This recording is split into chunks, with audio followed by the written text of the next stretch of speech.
안녕하세요. 조용히 쌓는 부입니다. 가끔씩 이런 생각 드시죠?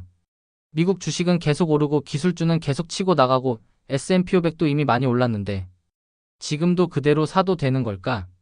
아니면 다른 방식으로 접근할 방법은 없을까? 특히 요즘은 메가캡 몇 개가 지수를 끌어올리는 구조가 더 강해지다 보니까 이렇게 몇 종목만 너무 많이 가진 포트폴리오가 괜찮은 걸까? 이 고민을 하시는 분들이 많습니다. 그래서 최근 다시 조명을 받고 있는 방식이 있습니다. 바로 S&P 500을 사되 시가총액대로가 아니라 500개 종목을 거의 똑같이 나눠 담는 동일가중 방식이에요. 그 대표 주자가 바로 오늘 이야기할 RSP입니다. 영상 끝까지 보시면 지금 시점에서 RSP가 어떤 투자 심리를 편하게 만들어주고 어떤 식으로 기존 포트폴리오와 섞어 생각하면 좋은지, 그리고 실제 투자에 적용할 때 어떤 정한 날, 정한 금액, 정한 행동을 가져갈 수 있는지 머릿속에 아주 편안하게 정리될 거예요. 그리고 오늘 내용 끝까지 보신 분들은 스스로에게 체크해 볼 만한 포인트들이 쌓이실 거라 앞으로 흔들리지 않는데 정말 큰 도움이 될 겁니다. 편안하게 돈을 쌓아가고 싶은 분들 지금 구독 눌러두시면 앞으로 올라오는 투자 이야기 놓치지 않으실 겁니다. 이제 시작합니다. 요즘 시장은 참 묘한 흐름이에요. 전체 S&P 500 지수는 올라가지만 그 안을 열어보면 상위 몇 종목이 끌고 가고 나머지 종목들은 상대적으로 뒤처지는 불균형 구조가 더 강해졌습니다. 특히 AI, 빅테크, 초대형 기업들의 무게감이 크다 보니까 지수를 산다는 게 사실상 몇 종목에 기대는 투자처럼 느껴지기도 하죠. 그래서 이런 고민이 나옵니다. 지수 투자 좋은 건 알겠는데 이렇게 몇 종목이 너무 많이 차지하는 건 좀 불안한데 내가 지수를 산 건지 몇 종목을 산 건지 모르겠다. 이 심리적 불편함이 쌓이면 포트폴리오가 아무리 좋아도 흔들리게 돼요. 그래서 많은 장기 투자자들이 찾기 시작한 게 바로 동일가중 방식입니다. 그 중에서도 미국 시장에서 가장 대표적인 ETF가 RSP입니다.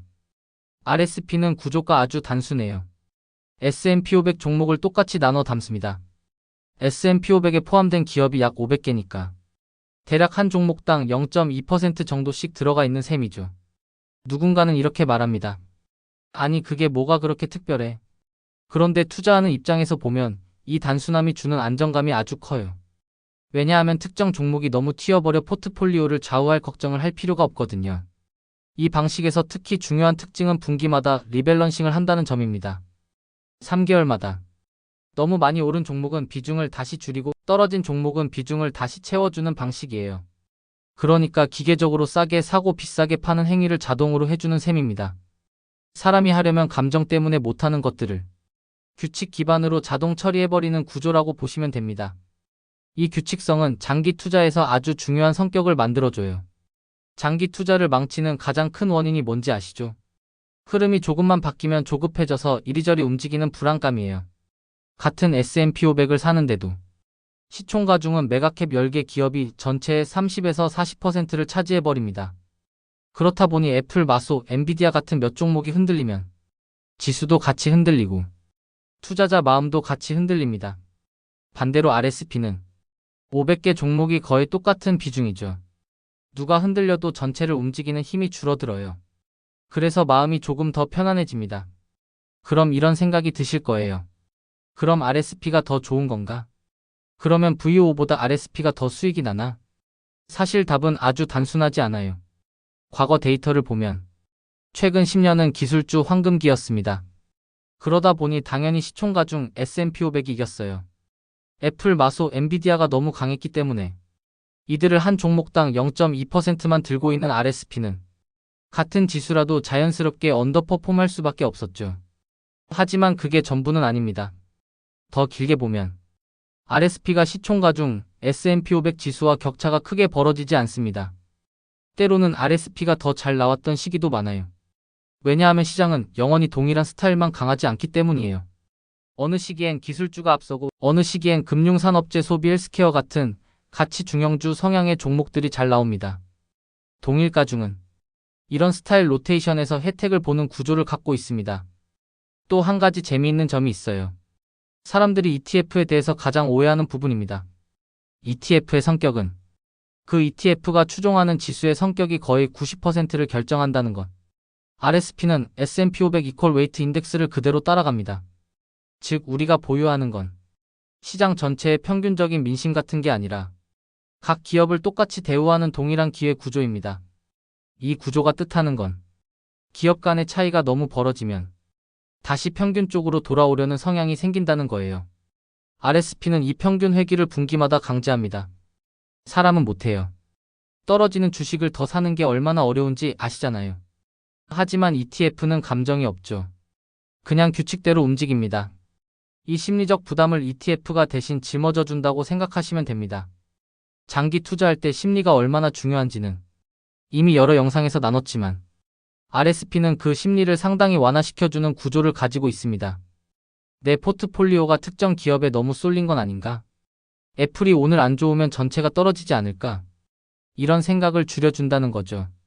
우리가 장기 투자를 끝까지 가져가야 복리를 누리는데 심리가 흔들리면 중간에 멈추거나 팔아버리는 일이 생기니까요. 그런데 흔들림을 줄인다는 건 그 자체로 복리를 지키는 행동이 됩니다. 여기서 또 자주 나오는 고민이 있습니다. 그럼 내 포트폴리오에 RSP를 섞는 게 맞을까?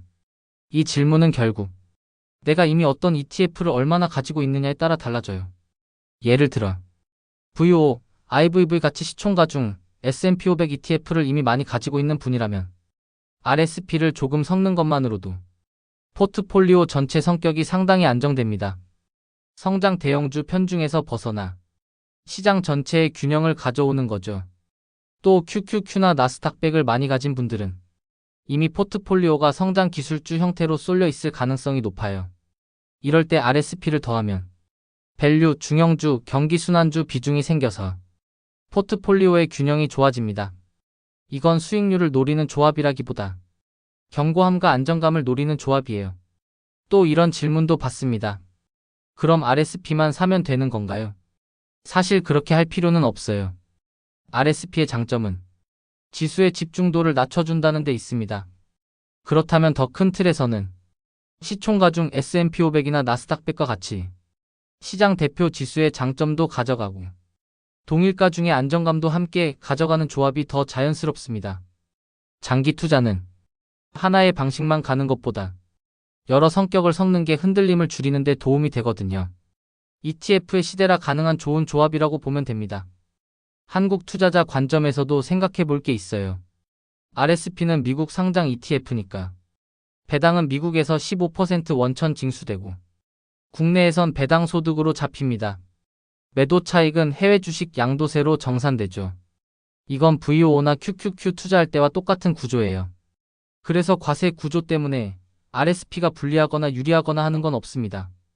그리고 환율은 어떻게 적용되느냐고 물으시는 분도 있는데 RSP는 원화 기준으로 보면 지수 변동, 환율 변동을 함께 받습니다. 즉 미국 주식 투자라면 언제나 따라오는 기본 구조죠. 또 국내에도 동일가 중 S&P 500 컨셉의 ETF들이 몇 개 나오고 있습니다. 국내 상장 ETF는 세금 구조가 조금 다르기 때문에 RSP를 칙투로 살지 국내 ETF를 살지 각자의 투자 성향에 따라 선택하면 됩니다. 어떤 게 더 좋다는 정답은 없어요. 중요한 건 내가 무엇을 왜 사는지 이해하고 그 구조가 내 마음을 흔들지 않는 방향으로 세팅하는 겁니다. 오늘 이 얘기를 하면서 결국 장기 투자는 수익률 싸움이 아니라 내가 흔들리지 않고 계속 가져갈 수 있는가의 싸움이라는 걸 다시 한번 느끼게 됩니다. RSP의 가장 큰 장점도 거기에 있어요.